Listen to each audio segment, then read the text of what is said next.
Good morning mga day. Samtang manghinlo ko karon nga kabuntagon, I just want to share with you about sa pampadasig sa atohang kinabuhi.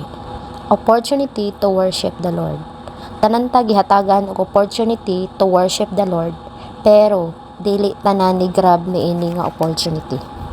Sakit lang pamalandongon nga bisan sahay mangita lang ta Ginoo sa panahon nga nagkinahanglan ta.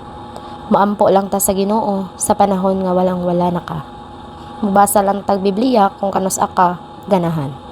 Simba lang ta sa Ginoo kung kanus aka available.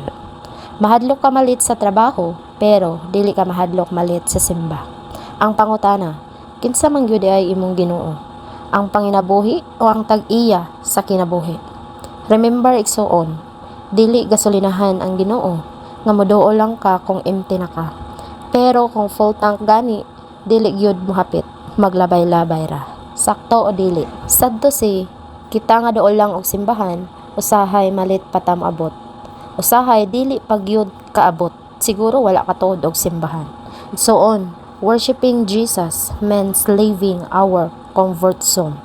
Pag mosimba gani ka, nagyud kay biyaan. Pero sakit lang pamalandongon nga usahay gusto ra sa uban nga maging Christians without sacrifice. Dili sila gusto nga mosakripisyo, pero gusto mo dawat og mga panalangin.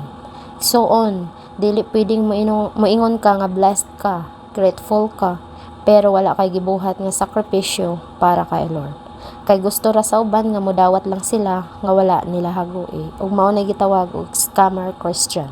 Modawat lang og limpyo nga wala nila hagui. Pag moingon ganita og sakripisyo, this is part of offering. Ang kung moingon po ganita og offering, that is a part of gratitude. Part na siya sa imong pagkamapasalamaton diha sa Ginoo. That is why you give something. Remember, giving is not about money matters. The greatest offering that you can give to God is bring your life to Him. Bring your family to Him. Bring your relatives to Him. Bring your friends to Him. Kay sa tinuod, ang Ginoo wala nagkinahanglan og kwarta, kay kwartahan na siya.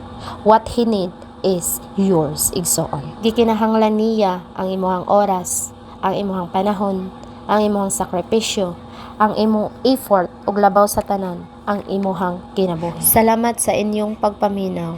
Once again, mayong buntag kanatong tanan. To God be all the glory.